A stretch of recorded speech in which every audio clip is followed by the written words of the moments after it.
dark green fabric of her dress was torn at the hem, catching on sagebrush and collecting the pale dust of a territory she had never meant to see on foot. Her name was Leanne, and the last thing she remembered clearly was the brutal grip on her arms and the roar of the wind as the world spun away from the side of the moving train. Now, the Wyoming sun beat down with a dry, indifferent heat, and the iron rails that had carried her west stretched into a shimmering, empty horizon in both directions. She was alone. Her ankle throbbed with a fiery pain, and the small, leather-wrapped bundle containing her only possessions felt impossibly heavy. Silas Blackwood saw her from a distance, a smudge of dark color against the tans and grays of the high plains. He reined in his horse, a steady buckskin named Dust Devil, and squinted. It was a woman, that was plain enough, but she was walking with a severe limp, miles from any town or homestead, alongside the Union Pacific tracks. Silas was on his way back from Cheyenne, his saddlebags lighter than he'd hoped, and his mood just as spare. He'd gone to post an advertisement in the territorial newspaper, a carefully worded request for a wife. A man couldn't prove up a homestead claim alone, not really.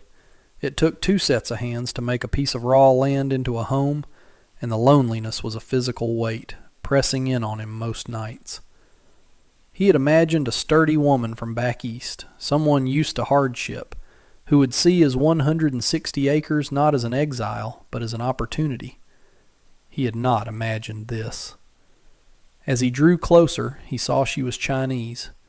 Her hair, black as a raven's wing, had come loose from its intricate styling and fell in a dusty sheet down her back. The green dress, though finely made, was not the kind of calico or gingham he was used to seeing.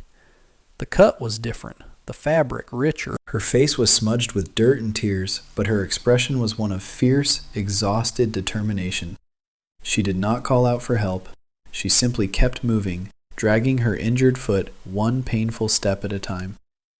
Silas dismounted, the leather of his saddle creaking in the immense silence. "Ma'am?" he said, his voice feeling loud and clumsy. She flinched, her head snapping up. Her eyes were dark and wide with fear, like a cornered doe. She took a stumbling step backward, her hand flying to the small bundle clutched against her chest. She said something, but the words were a cascade of unfamiliar sounds, sharp and melodic at once. "Easy now," Silas said, holding his hands up, palms open. "I'm not going to hurt you." He gestured toward his horse, then back to her. "You're hurt, miles from anywhere." He pointed down the track in the direction of Rawlins. "Town's a long way, too far to walk on a bad foot." She watched his hands, her gaze flicking from his face to the horse and back again. He could see her mind working, weighing the threat of a strange man in a vast wilderness against the certainty of perishing alone. He took a slow step forward and pointed to her ankle, which was already swelling over the top of her delicate, impractical shoe. He mimed a pained limp, then pointed at his horse again. "I can take you to my place, get you some water." Hesitantly she nodded. The fight seemed to drain out of her, replaced by a wave of weary resignation. When he moved to help her, she recoiled at first, but the pain in her ankle was too great. She allowed him to lift her, surprised by how little she weighed. He settled her onto Dust Devil's back, sitting behind her to hold the reins. She sat stiffly, her back ramrod straight, refusing to lean against him. As the horse began to walk, she finally let out a small, shuddering sigh, and Silas felt the rigid line of her spine soften just a fraction. He had gone to town looking for a wife, but what he was bringing home was a mystery, wrapped in green silk and dropped from the sky. The weight of her presence was entirely different from the loneliness he was used to, and he did not yet know if that was a good thing.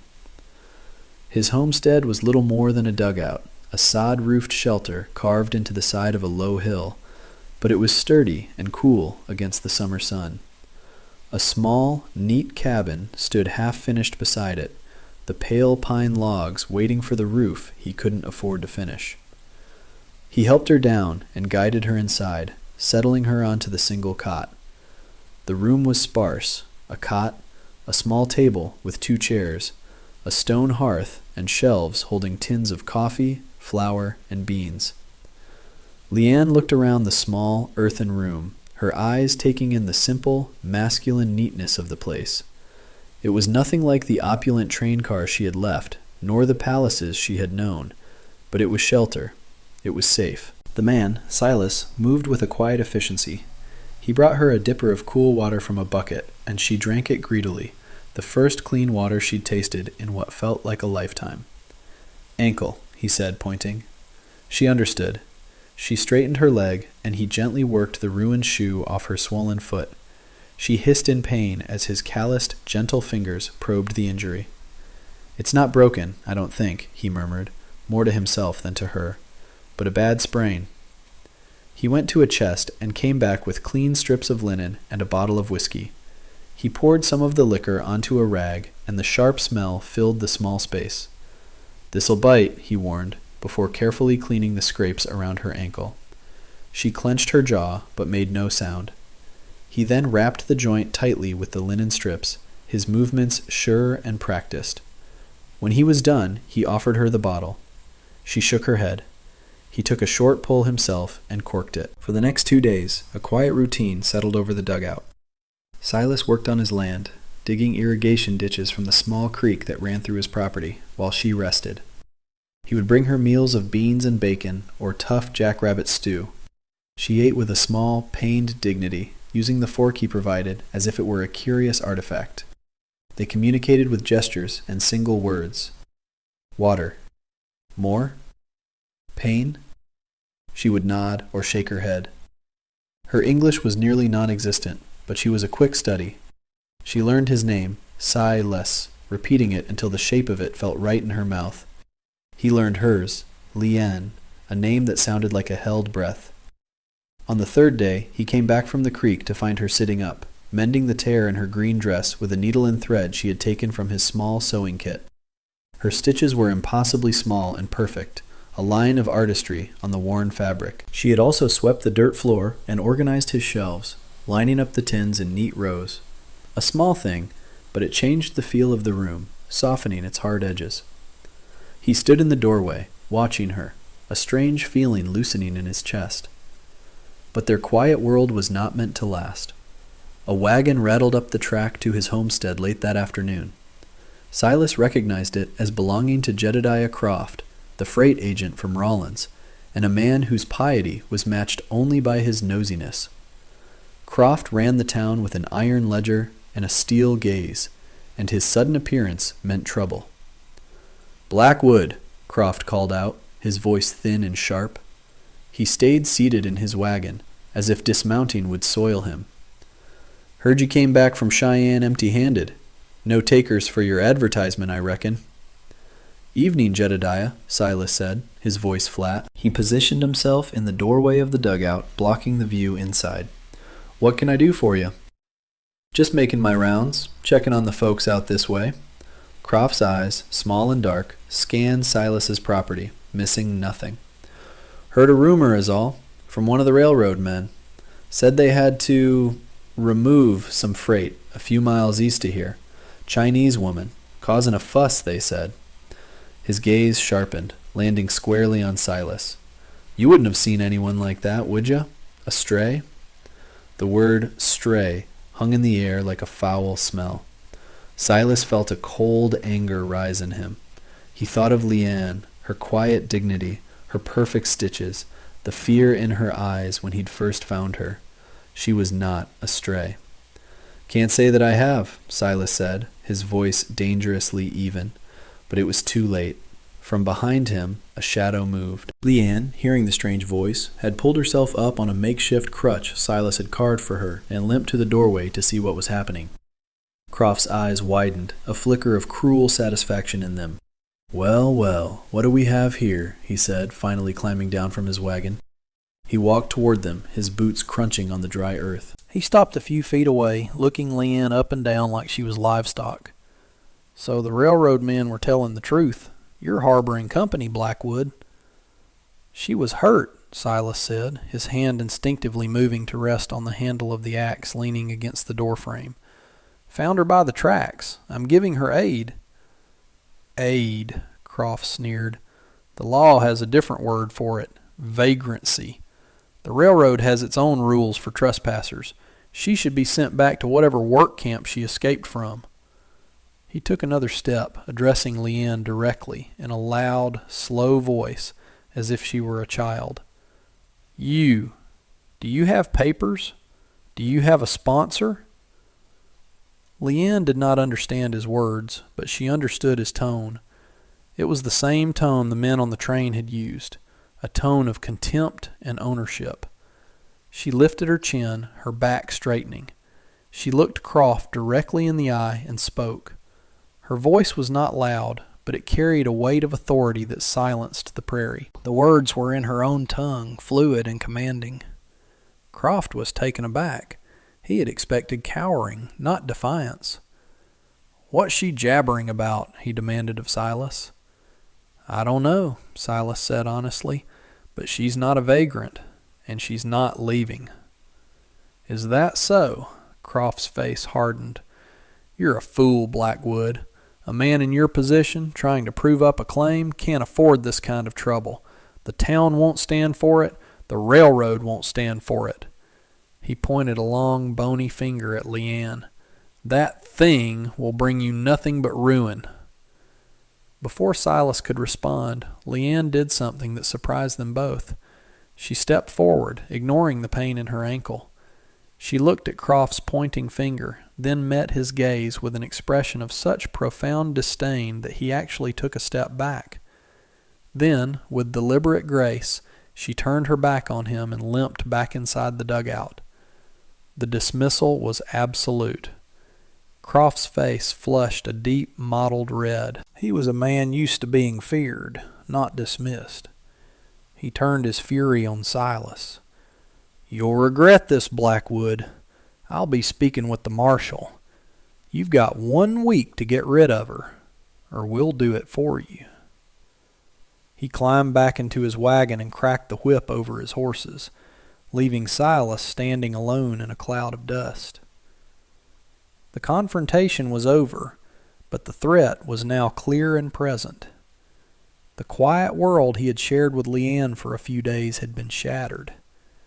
He was now a man with a target on his back, all because of a woman whose name he could barely pronounce. He looked at the half-finished cabin, the symbol of his dreams, and for the first time he wondered if it, and he, would survive the choice he had just made. He did not yet realize that inside the dugout, Leanne had retrieved her leather bundle and was unwrapping a long, thin scroll of silk, its characters telling a story he could never have imagined. That night, the silence in the dugout was different. It was no longer peaceful, but taut with unspoken questions. Silas sat at the small table, cleaning his rifle, the metallic scrape and click of the mechanism the only sound. Leanne sat on the cot, her back to him, her shoulders rigid. The encounter with Croft had erected a new wall between them. Finally, Silas set the rifle aside. "Leanne," he said softly. She turned. In the dim lantern light, he could see the sheen of unshed tears in her eyes. The defiance she had shown Croft was gone, replaced by a deep, weary sadness. He walked over and sat on the wooden crate he used as a stool. He didn't know what to say, how to bridge the gap of language and culture that separated them. He simply pointed to his chest. "Silas." Then he pointed to her. "Leanne." He then made a motion with his hands, linking his fingers together, and pointed around the small room. "Home." She watched him, her expression unreadable. Then she reached for the leather-wrapped bundle she had guarded so fiercely. Her movements were slow, deliberate. She unwrapped it carefully, revealing a small, exquisitely carved wooden box. From it, she took the silk scroll he had seen a glimpse of earlier. She unrolled it across the cot. It was covered in beautiful, complex characters, painted with a fine brush. At the bottom was a seal, pressed in red ink, an intricate design of a dragon. She pointed to a series of characters, then pointed to herself. She repeated a word he didn't understand. It sounded like gong zhu. She said it again, tapping her chest with regal certainty. Then she drew a finger across her throat and made a falling motion with her hand, pointing east toward the railroad tracks. She was trying to tell him how she had gotten there. Silas leaned closer, studying the scroll. He couldn't read the writing, but he understood artistry. He understood the quality of the silk, the precision of the brushstrokes, the authority of the red seal. This was not the possession of a common laborer. This was something more. Leon then took out another object from the box, a small, heavy pendant of pale green jade carved into the shape of a phoenix. She held it out to him in the palm of her hand. The stone was cool to the touch, smooth and perfect. He looked from the precious object back to her face. The pieces began to click into place, forming a picture that was both terrifying and magnificent. The way she carried herself, her defiance of Croft, the richness of her dress. She was not running from a work camp. She was running from something much bigger. He gently pushed the pendant back toward her, closing her fingers over it. "Keep it," he whispered. "Safe." She looked at him, and for the first time he saw not fear or pain, but a flicker of genuine trust. A fragile understanding passed between them in the quiet of the dugout. He didn't know what Gongju meant, and he didn't know the whole story, but he knew she was in grave danger. He also knew, with a certainty that settled deep in his bones, that Jedediah Croft's threat was not an empty one. Croft was a man who enjoyed breaking things, and he had just found 2 people to break. The week passed with agonizing slowness. Silas worked his land with a frantic energy, trying not to watch the horizon. Leanne's ankle began to heal. She started helping him, her movements becoming more confident. She showed him how to find edible roots near the creek bed and how to make a savory tea from wild herbs. She brought a sense of order and grace to his harsh life that he had never known. He found himself watching her hands as she worked, how she could take something rough and make it beautiful. On the 6th day, 2 riders appeared on the ridge to the east. They were not from Rawlins. They were hard-faced men with rifles slung across their saddles, their eyes constantly scanning the landscape. They rode with the grim purpose of hunters. They stopped at the edge of his property, surveying his small homestead. Silas, who had been reinforcing his corral, froze. He saw Leanne, who was tending a small patch of earth she had claimed for a garden, see them too. The color drained from her face. She scrambled back toward the dugout, her limp more pronounced in her haste. "They are the men from the train," she said in a low, urgent voice. Her English was broken, pieced together from the words he had taught her, but her meaning was perfectly clear. "They look for me." The men began to ride slowly down the slope toward the cabin. There was nowhere to run. The prairie offered no cover. Silas's mind raced. He had a rifle and a pistol. There were 2 of them. The odds weren't impossible, but a gunfight would bring the law, and that would be just as bad for Leanne. "Get inside," he told her, his voice tight. "Stay down, away from the door." He walked out to meet them, his own rifle held loosely in one hand. He stopped about 20 yards from the half-finished cabin. The men reined in their horses. The one in the lead, a man with a scarred face and cold, gray eyes, spoke. "Howdy," he said, the word a mockery of a friendly greeting. "We're looking for someone. A Chinese girl. Might have come through this way.